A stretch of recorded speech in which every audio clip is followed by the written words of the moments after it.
ચોમાસામાં હિમાચલ પ્રદેશ અને ઉત્તરાખંડમાં સ્થિતિ વધુ કફોડી બની ગઈ છે.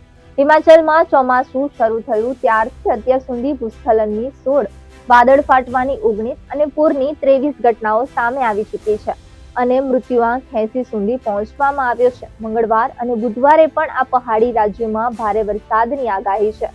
અને રાજ્યોમાં પણ ભારે વરસાદ પડી રહ્યો છે. ત્યારે હવામાન વિભાગના જણાવ્યા મુજબ રાજસ્થાનમાં આ ચોમાસામાં સામાન્ય કરતા 126% વધુ વરસાદ પડ્યો છે. 1 જૂનથી 7 જુલાઈ સુધી રાજ્યમાં 183.5 મીમી વરસાદ નોંધાયો છે. ઝારખંડમાં પણ ભારે વરસાદ પડી રહ્યો છે. ત્યારે રાજ્યના 5 જિલ્લાઓમાં હવામાન વિભાગે ઓરેન્જ એલર્ટ જાહેર કર્યું છે.